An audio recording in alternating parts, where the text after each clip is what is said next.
Hey friends, what's up? Philip here with Points of Philip, and I actually have an interesting question, and I'm hoping that you guys can help me out. But I am going to rank the best gold card. So, first of all, there's a lot of different cards that are called the gold card, and I just want to see, well, which one reigns supreme. And I'm sure you have some emotions, I have some emotions. Let's work through it together. But before we do that, let's go ahead and I'd like to go ahead and ask you to hit like and subscribe because honestly, that's how I and YouTube figure out if what I'm doing is helpful. And so if that's true, go ahead and do that. And that helps more people to see the video, which I would appreciate. But more importantly, too, if you're already a subscriber, I'd like to go ahead and say thank you very much for supporting the channel. I appreciate you being a member of the community.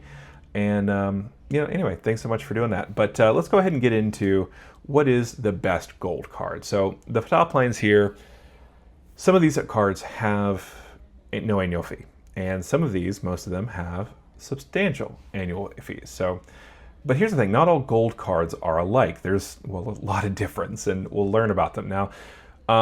So basically, in my opinion, one rules them all when it comes to rewards, and we'll figure out what that is. And you might actually already know if you're a fan of the channel. So let's take a look at number 6. So I'm ranking the top 6 gold cards. So number 6 here is going to be the luxury Mastercard gold card. So this is honestly the worst card, honestly, and just because it's aggressively predatory on just people that are just trying to impress those around them, right? So let's take a look at, first of all, this has a $995 annual fee. Now, what do you get with that? You get global entry credit, $200 airline credit, and Priority Pass Select. So you have lounge access, Priority Pass. You do have global entry, which is nice. That includes TSA PreCheck for those of you that don't know. And then you have a $200 airline fee credit. So yeah. Now it also has some MasterCard protections. It looks like it's just kind of like maybe the standard World Elite MasterCard protections, which means it probably has access to, the concierge that Anthony Venture loves so much, things like that, right? Now here's the thing, this website's kind of weird. They don't have any information on the multipliers, but they do advertise that whatever you do earn, which is probably 1 cent per point, or 1 point per dollar, they advertise that you get 2 cents per point.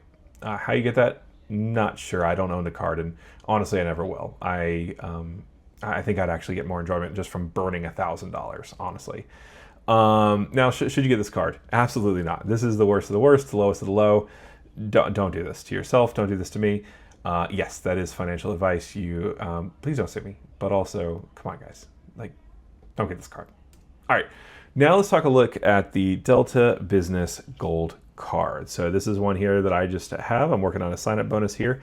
I didn't get the heightened sign-up bonus that was here a couple months ago, but I had too many credit cards, so I had to wait to close one of my other Amex cards. So but let's take a look at this one. This one has a $150 annual fee, but however, it's waived for the first year. And so it's kind of nice, right? Now, it has a sign-up bonus of 60,000 points after spending $4,000 over 6 months. Now, the spend is a little high for the bonus, right?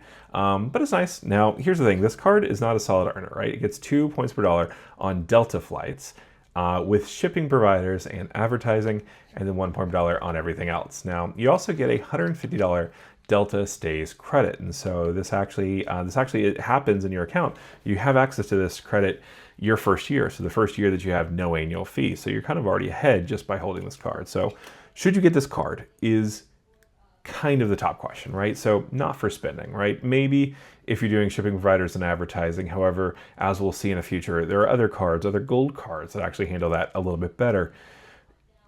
And so, no, I would say don't get the card for the spend, but there are some other bonuses like you can take off 15% when you're redeeming your points for Delta flights through the Delta portal, like the Delta actual app or website.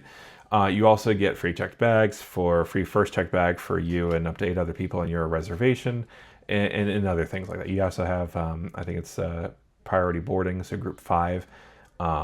So, it's helpful for some things. It's good to have in your wallet, but don't spend on this beyond the spend bonus just because, well, you're not going to earn that much. And that's not what we're here for, right? We're here to earn some money or some points. All right, so now let's take a look at the regular Delta Gold card. So I don't actually have that one, I just have the business version because sometimes Amex decides that they don't want to give me sign-up bonuses for personal cards, but they really love me for business cards right now. So it is what it is. But the Delta Gold card is a little bit better, right? So the multiplier is a little bit better. The it's kind of a wash because it still has a lot of the same Delta benefits as a Delta Business card. This one has the same $150 annual fee. It's also waived in the first year. The sign-up bonus here, it's a little bit less, but it's significantly less spend. So it's 50,000 points for $2,000 in spend over 6 months. And so that's kind of nice, right? Now it has a $100 Delta Stays credit, and you also get that in the first year, same as the Delta Business card. Now, should you get this card? I would say not for spend, but if you fly Delta, this could be worthwhile for priority boarding and again, the free checked bags. And so that is one of the reasons why this is number 4 over, obviously the Mastercard Gold card or the luxury gold card, and then, the business version. So let's now get into number 3, and that's going to be the Robinhood Gold card. So here's the thing. So the Robinhood Gold card is kind of nice. It's one of those things where it doesn't actually have any card numbers on it. It's kind of secure. The app is really, honestly, sexy, right? It's a great app, great looking app. Now, here's the thing. This card is the highest APR that I have in my collection. This one has a 36% APR. And so, no foreign transaction fees, so I use it overseas a lot. It has Visa signature protections, so I use it when I had a rental car before I had my Ritz-Carlton card. So this has no advertised annual fee, but you need to have a $50 a year gold card or Robinhood Gold subscription. And so here's the thing, they charge it after you activate the card. So internally, it functions very similar to an annual fee. In fact, you don't get any multipliers on the spend.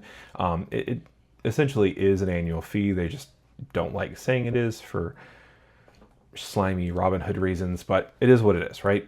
3% cash back anytime on nearly any purchase. They do seem to police if you try to use it for gift cards or buying gold or something. They really don't like that.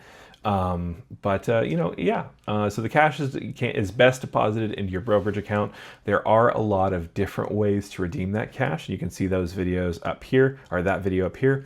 So here's the thing. Should you get this card?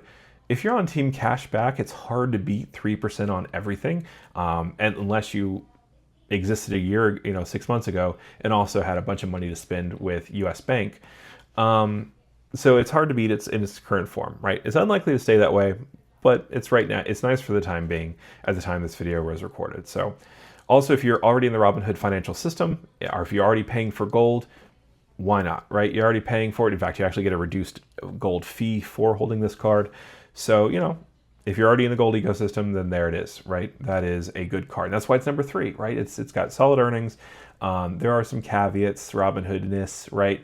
And that's why it's not number 2 or 1. Now, speaking of number 2, let's get into it. So this is actually going to be the American Express Business Gold. So the Business Gold card, first of all, I got this is 150,000 points on a sign-up bonus after spending $15,000 in 3 months. And I got this actually because I was anticipating using our tax spend to do it, but my wife and I had an impromptu trip to Europe, and well, we ended up getting through that in time, right? So basically the sub can be very high, right, on these cards. And this is the main reason why I have this card. If it didn't have that sign-up bonus, I would not be holding the American Express Business Gold card, right? So here's the thing. Their multipliers, it's simple, but also complicated in a weird way. So you get 4 points per dollar on the 2 highest categories that they have listed. So there's a bunch of them, including advertising, spending, things like that, electronics retailers, things like that, right? But my top categories are probably going to be gas, telephone providers, restaurants, and then their shipping and advertising. And so, this is a solid card. And if you own an advertising business, or if you do any advertising, 4 points per dollar is hard to beat, honestly, for a business. So that's nice, right? Here's the thing, though. It has a $375 annual fee. Now, it does, first of all, have some credit. So it comes with Walmart Plus. So if you don't have the personal platinum card and get that already, then Walmart Plus is really nice. It pays for the monthly fee plus taxes.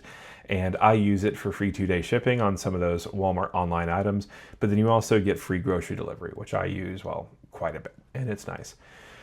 And there's also $240 business credit, flexible business credit. That comes in the form of $20 every month. And you can use it at Grubhub, first of all, but you can also use it at office supply stores, shipping places, and some things like that. So should you get this card? If you spend a lot in gas, like if you're a truck driver or something like that, yeah, that's awesome, right? If you're a district manager for, say, Aldi, and you have to drive, a couple hundred miles in, a couple days, then yeah, this could be good. Now, if you spend a lot of money on a business, this can be good too, right? It's very solid. A credit card, and it's pretty. Now, the downside with this card is actually, if you get an authorized user gold card, it's an extra fee, a substantial fee. And so I didn't. When I got it for my wife, I gave her the white plasticky one, and well, she didn't really like using it because it doesn't look good. But so if you spend a lot of gas on advertising, maybe really good sign up bonus. But after the first year, may not be holding it onto it much longer. But anyway, let's get into number one. And honestly, you guys know, right? This is the big dog. This is the GOAT, and this is the American Express Personal Gold Card. So the Personal Gold Card has a $325 annual fee. And now the sign-up bonus can be as low as 60,000 points or as high as 100,000 points, usually for $6,000 in spend over 6 months. And so that's going to be really helpful, to make, first of all, you need to make sure that you're actually looking for the right sign-up bonus, right? So don't just throw whatever they get at you. Try different computers, different browsers. Try to find the best offer you can. Now, it comes with a $100 Resi credit, $84 Dunkin' credit, $120 Uber Eats credit, and $120 dining credit. Now, I get into kind of how to get the most value out of these benefits in this video. And then I also talk about the Dunkin' video in now. And so, yeah, so should you get this card? Absolutely, right? So this is one of my favorite cards to use. I can't wait until I get done with a couple of my sign-up bonuses. I'm currently working on sign-up bonus for the Platinum, this card, actually, the Personal Gold card. And then I'm also working on sign-up bonuses for the City A Advantage Platinum Select card, as well as my One Key card. So got some stuff in the hopper. But anyway, yes, absolutely get this card. If you eat food, get this card. And this is going to be the best one. Now, here's the thing, though. So the question is, which one do you like? And so for those of you that stayed the entire way, tell me, did you like the white gold first better, the regular gold better, or do you like the pink gold one, which is honestly more coppery than I anticipated? So tell me which one you liked in the comment section below. Do you like the white gold, the pink one, or the standard yellow? Now, the white one you actually can't get anymore. I think you can get it if you have the business gold card. So that may be one reason to get it if you don't. But I wasn't really a fan. I ended up going back to the regular gold standard. So, but anyway, thanks so much for joining me on this little adventure. Let me know if you don't disagree with me, but let me know if you agree with me as well. And I will see you in the next video. Thanks so much.